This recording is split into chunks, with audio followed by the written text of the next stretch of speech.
سلام بچه‌ها، چطورید؟ امروز آوردمتون که از همین الان داره دستش میره پایین. ببرمتون دوچرخه‌مو پس بدیم. چرا؟ به خاطر اینکه اول بذار یه چیزی بگم. اینجا هر چی که می‌خرید میتونید 99% راحت ببرید پس بدید. حتی اگه مثلا قیمتش مثل دوچرخه من $400 باشه. من دوچرخه رو که خریدم فکر می‌کردم چون $400 پول دادم به نسبت دوچرخه‌ای که اونجا بود، می‌خوای حرکت کنیم کم کم. به نسبت دوچرخه‌ای که اونجا بود، دوچرخه خوبی به نظرم میومد. واقعا هم خوبه. ولی دو تا مشکل داشت که من دیگه سر مشکل دومی واقعا انقدر ترسیدم میخوام ببرم پسش بدم. حالا یا یه دوچرخه دیگه برمیدارم یا که پولمو پس میگیرم. این زینش اصلا درست نشد هر کاریش کردم. یعنی اینکه هر چقدر این پیچش رو صفر میکنم توی دست اندازا یا توی یه جایی که مثلا یه ذره بالا پایینیه دوچرخه اینجوری میکنه تق تالاپ میره پایین. وقتی تالاپ میره پایین من واقعا با نشیمنگاهم باسنگاه میخواستم بگم. چقدر عجیبه همه مردم دارن نگاهم میکنن. احساس میکنم که یک مثلا سلبریتی یا یه یوتیوبر خیلی خاصه، یعنی از ماشین گرفته تا اتوبوس، همه آدمای اتوبوس حتی. خیلی ترسناکه. منو بگیر، شما حق نداری کسی دیگه یا بگید آقای فیلم بردار.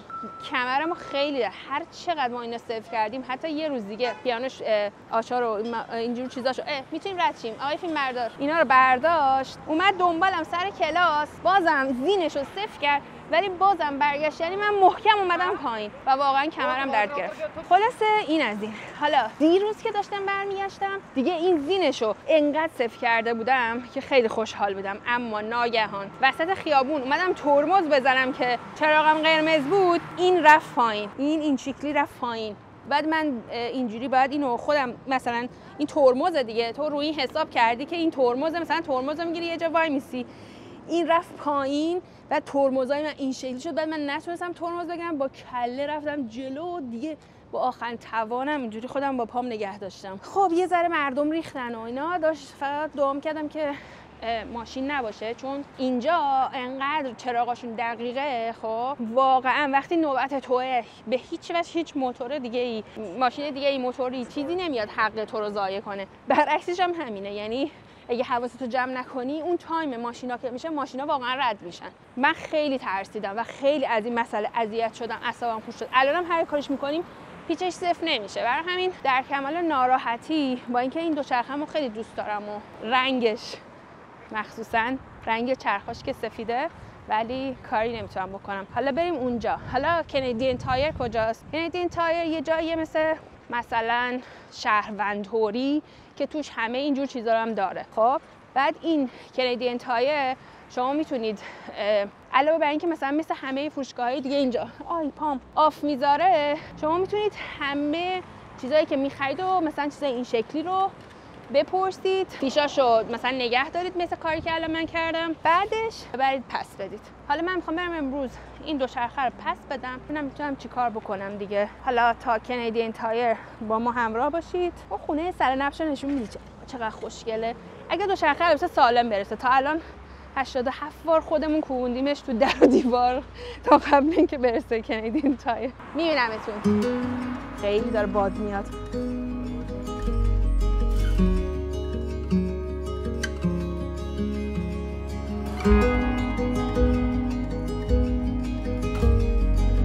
خب بچه‌ها ما الان رسیدیم نزدیک، یعنی رسیدیم مغازمون. بعد اینجا خیلی خوشگله. از آقای فیلم بردار خواهش کنم که یه لحظه اون صحنه رو نشون بده. اون ساختمونه رو می‌بینید درازه؟ اون ساختمونه خیلی ساختمونه قشنگیه. اونو بغلیش یکی از بهترین جاهاییه که اینجاست. خب ولی میدونید بامزگیش چیه؟ این که ما رفتیم اونجا بپرسیم مثلا خونه یه خوابه و اینا چنده، بعد فکر میکنید بهمون چی گفتن؟ اولین سوالی که ازمون پرسیدن گفتن که چند سالتونه؟ بعد ما گفتیم که چه ربطی داره؟ گفتش که به خاطر اینکه اینجا فقط آدمای 40 یا 40 سال به بالا میتونن خونه بگیرن. یعنی این ساختمون یه آرامش خاصی داره.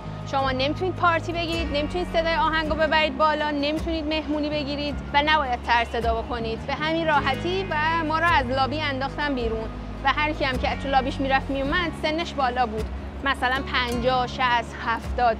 ولی خیلی ساختمونه قشنگ. یعنی این فیوریت ساختمون منه در مونترال. دوست داشتم چون اون بر ویوش دریای اینور ویوش جنگله.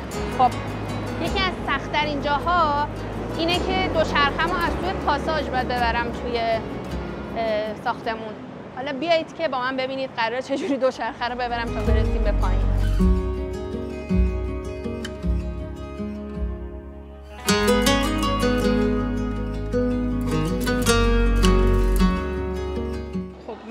یه ذره بچه‌ها ناراحتم، خیلی ناراحتم، بیشتر از یه ذره ناراحتم به خاطر اینکه اومدم تو فروشگاه به اون خانمه گفتم که من میخوام عوضش کنم، گفتش که نمیشه. گفتم که چرا نمیشه؟ چون که به ما گفته بودن که اگر روزی که من خریدم از این مطمئن شدم که میتونن برسید و ازمون بگیرن و 19 روز وقت داریم و با یه برچسبی روی دوچرخه بود نباید میکندمش، منم نکندمش، همونجوری دوچرخه رو سالمو بردم. میگه که نمیشه.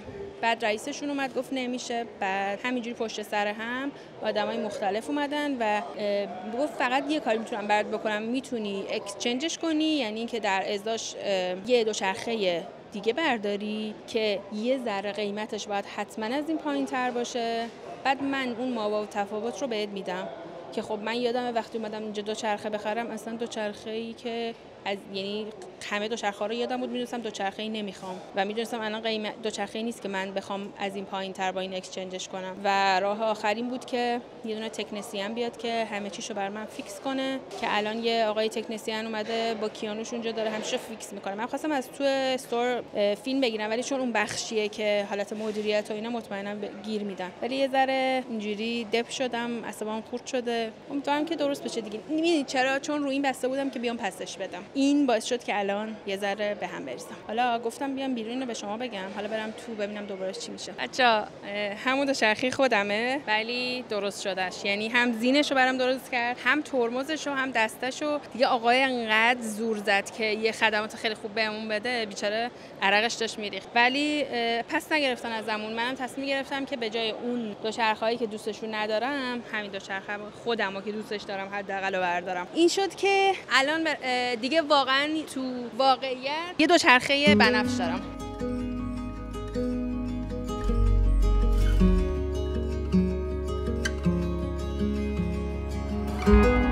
خب بچه‌ها تموم شد. دو چیز خنده‌دار بگم. یکی این که اولش خیلی با قطعیت گفتم که اینجا کاناداه و مثلا دستام بگم جلوی اینجا کاناداه و نمیدونم همه چی رو پس میگیرن و اینا. این از اولش که خیت شدم. دومیش این که وقتی توی پاساژ داشتیم فیلم میگرفتیم، آقای پلیس اومد به کیانوش گفتش که البته خیلی مهربونن، یعنی قاعدتا اون چیزی که تو ایرانه اصلا نیست، ولی خیلی بامزه بود.